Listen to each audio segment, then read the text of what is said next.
Guys, welcome to my channel. If you're new to this channel, my name is Cece. So today I would like to talk to you guys about my recent diagnosis with pituitary adenoma.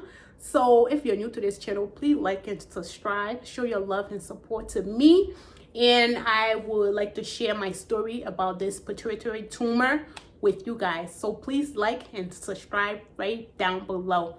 Thank you. Whew, this is a different kind of video. This is so heavy. This is so heavy. And I just want to let you guys know about my recent diagnosis. Most of my family and friends, I know you guys are not aware of this. I have been told a lot of people that I have this brain tumor, this pituitary gland brain tumor. I was diagnosed with it back in September of this year. So if you're not aware of it, I'm sorry. If you feel like we're pretty close and like we're like friends, bestie, and we've spoken on the phone and I haven't been able to tell you, I'm sorry about it. So back in September, well, as you guys know, if you've been following me on my Facebook page, Cece Madison. So if you've been following me on that page on Facebook, you know that I have opened up to you guys about my struggle with fertility. Not really struggle, but for the past almost a year, me and my husband been trying to conceive. We've been trying to get pregnant. So it wasn't happening right away. So we decided to go see the doctor, my OBGYN doctor, and then she sent us for a couple of the lab for me to get a couple of the lab done. So when I got the when she got the results, she called me and she told me that my prolactin level is high. Prolactin is what actually support breast milk production. So like if you're pregnant, you about to have a baby, your prolactin level will start going up. When you have baby, your prolactin level is high because you're producing breast milk. So mine, I'm not pregnant, I'm not breastfeeding, mine was high. And the normal range is from 5, I believe it's like 5.2 to 25 or 26, don't quote me. So mine at first it was at 27. So my OBGYN doctor said we're gonna keep watching it to see if it's gonna drop. And I was like, okay, but what's going on? I exercise, I eat pretty healthy. Why is my prolactin level high? And prolactin, when prolactin is high, you can have trouble conceiving, getting pregnant. So your prolactin level is supposed to be at a normal range for you to be able to get pregnant. So I went back 2 months later. I went back and it was still high. It was at 34. So at that point, she decided to send me to go see to go get a CAT scan of my brain. So then I went and I got the CAT scan done. I got it done on a Friday. So you know, like whenever I do a test and they call me right away, I have such a bad feeling towards it. So when she called me on that scene, like I got it done like around like 12, and around 4 o'clock my OBGYN was on the phone with me, and then she's like, oh, are you sitting down? I'm like, yeah. And then she's like, we find out that you have a brain tumor. I'm like, brain tumor? She's like, yeah, it's called pituitary adenoma. Pituitary gland is actually a master gland. It's a part of your brain, but it's pretty close to the brain, or part of it, and is a very small size, and a size of a grip. So I believe, based on my research and stuff, it's really small. And mind you, something as small as that, and then you have something growing on it. It's nerve-wracking.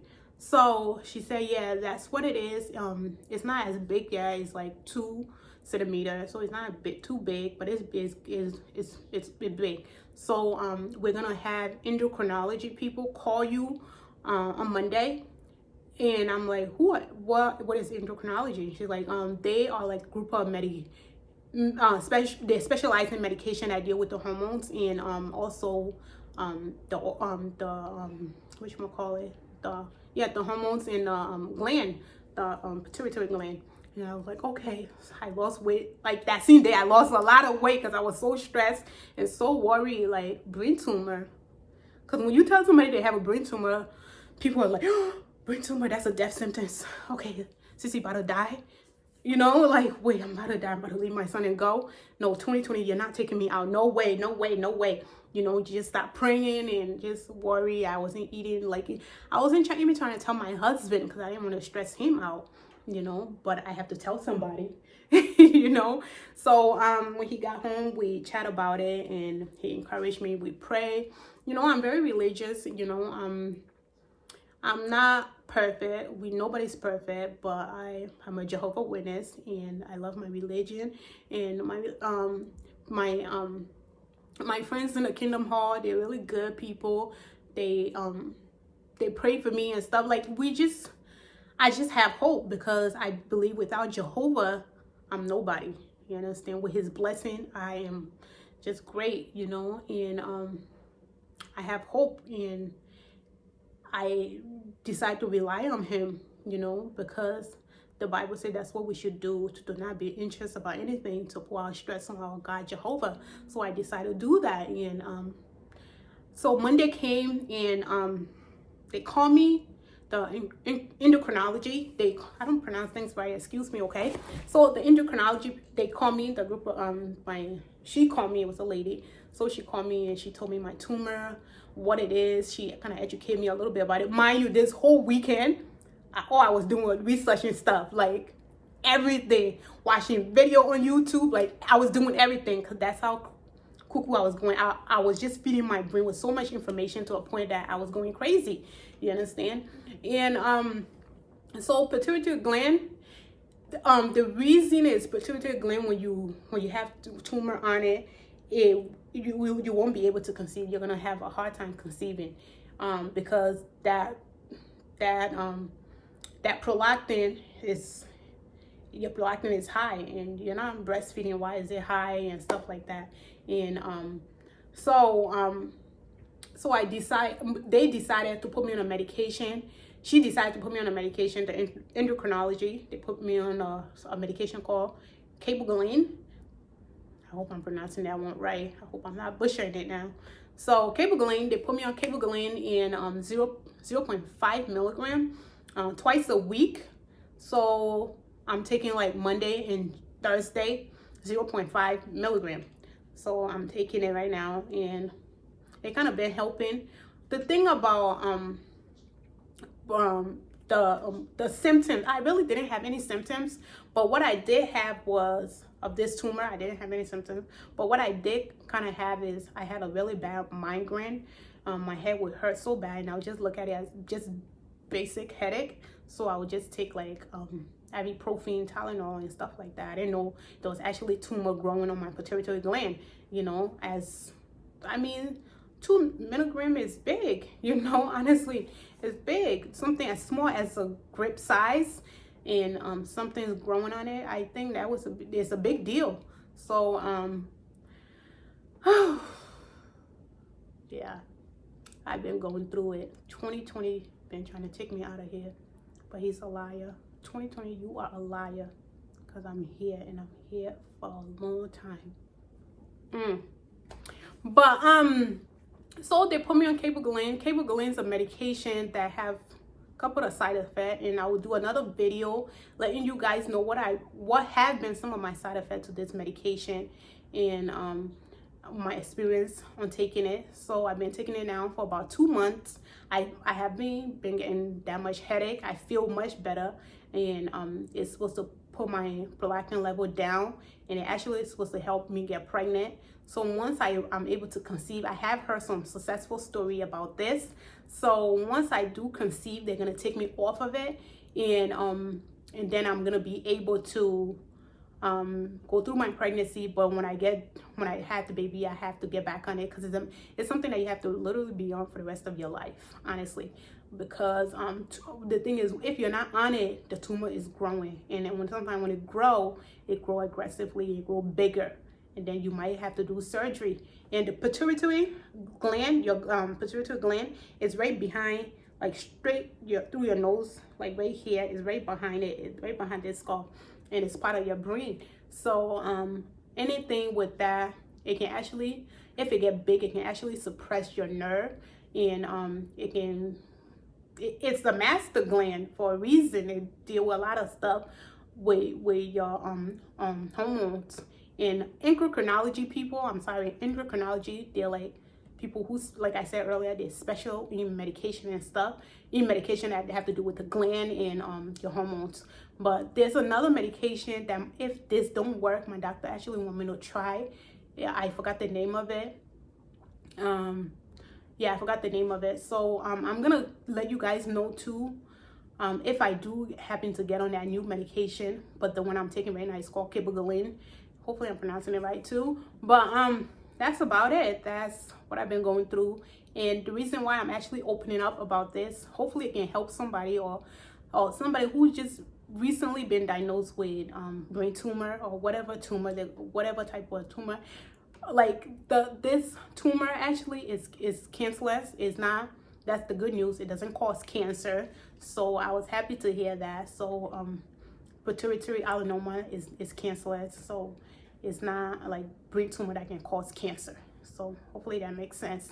So if you're somebody who's going through the same thing, please let me know down below the comment section what has been your journey. I'm looking for a support system within my area to see it will actually be more helpful for me, because I don't have friends, and I have a couple of associates that will chat with here and there. I don't have that. Like I have relative, but I don't have family. So it's just, sometimes even though you're married to these men, you don't want to put too much stress on them either too. So I try not to, when I'm worried and whatever, I don't want to put that on my husband, because you know he has, I don't know, he's a great support system, but I just don't like to put my problem on other people, my burden on other people. I just like to pray about it and just keep it moving, and that's what I've been doing. And one other thing too, when it comes to causes, what are some of the causes for pituitary gland tumor or for high prolactin?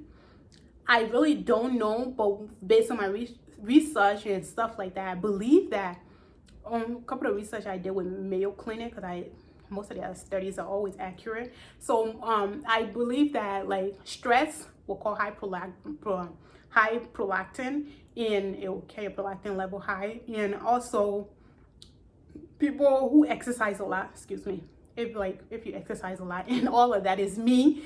I exercise a lot, and I've been letting my body rest a little bit here and there, but I used to work out like 4 to 5 days a week. So and that could be some of my reason too for high prolactin, because for the past 2-3 years it was like 26, and then 2 years ago when I started exercising, eating healthy, putting a lot of stress on my body, and I realized I actually went up, like in less than 2 months my prolactin level would double. Like it went from 27 to like 34. From 34 in less than a month it went to 41. It just kept going up. I'm like, woo, you know. So based on research, it said that one of the reasons too for the cause of high prolactin is exercising and a lot of stress. So you want to make sure you're relaxed, and you're not putting too much stress on the body as well.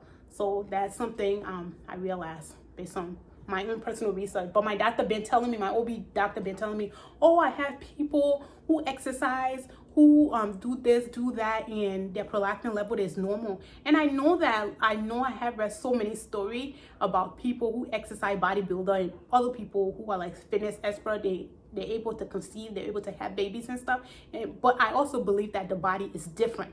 You understand? So that could be what could be happening to what could affect me might not affect you. You understand what I'm saying? So everybody's body works differently. So I have to be patient with myself, even though I'm going to continue to exercise, but I'm not going to be lifting heavy weight. I'm not going to be putting too much stress on my body.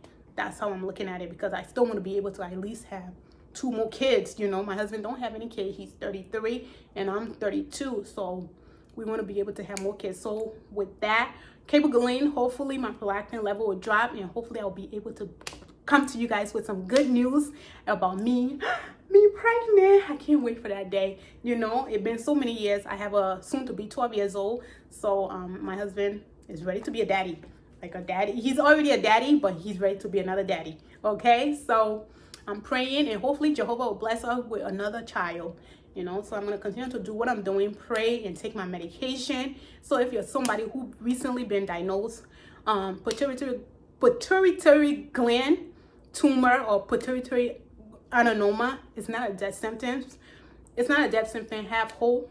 Do what you're supposed to do. Take your medication, and I'm going to be reviewing that medication, Kibogaline. And am put on a new medication, I'll also be reviewing that as well.